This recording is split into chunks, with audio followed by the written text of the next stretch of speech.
Hello, today is January the 25th, 2026, and I'm going to be reading Deuteronomy chapter 18, and this is titled Offerings for Priests and Levites. And it reads, The priests who are Levites, indeed, the whole tribe of Levi, are to have no allotment or inheritance with Israel. They shall live on the offerings made to the Lord by fire, for that is their inheritance. They shall have no inheritance among their brothers. The Lord is their inheritance, as he promised them. This is the share due the priests from the people who sacrifice a bull or a sheep, the shoulder, the jaws, and the inner parts. You are to give them the first fruits of your grain, new wine and oil, and the first wool from your shearing of your sheep. For the Lord your God has chosen them and their descendants out of all your tribes to stand and minister in the Lord's name always. If a Levite moves from one of your towns anywhere in Israel where he is living and comes in all earnestness to the place the Lord will choose, he may minister in the name of the Lord his God, like all his fellow Levites who serve there in the presence of the Lord. He is to share equally in their benefits, even though he has received money from the sale of family possessions. The next part is titled Detestable Practices, and it reads, When you enter the land the Lord your God is giving you, do not learn to imitate the detestable ways of the nations there.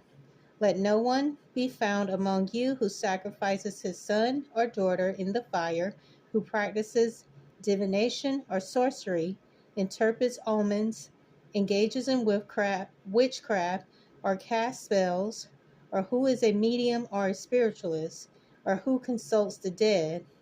Anyone who does these things is detestable to the Lord.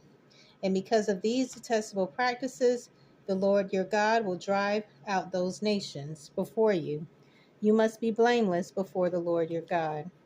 The next part is titled The Prophet, and it reads, The nations you will dispossess listen to those who practice sorcery or divination. But as for you, the Lord your God has not permitted you to do so. The Lord your God will raise up for you a prophet like me from among your own brothers. You must listen to him, for this is what you asked of the Lord your God at Horeb on the day of the assembly when you said, Let us not hear the voice of the Lord our God, nor see the great fire any more, or we will die. The Lord said to me, What they say is good. I will raise up for them a prophet like you from among their brothers. I will put my words in his mouth, and he will tell them everything I command him. If anyone does not listen to my words that the prophet speaks in my name, I myself will call him to account. But a prophet who presumes to speak in my name anything I have not commanded him to say, or a prophet who speaks in the name of other gods must be put to death. You may say to yourselves, How can we know when a message has not been spoken by the Lord?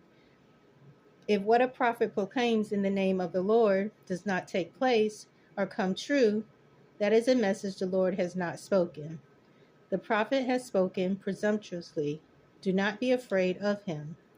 So the next part will be titled Cities of Refuge, and that is going to be Deuteronomy chapter 19. So I will pick up in that chapter next. And like I said, it is titled Cities of Refuge. So I hope you'll join me again. Thanks.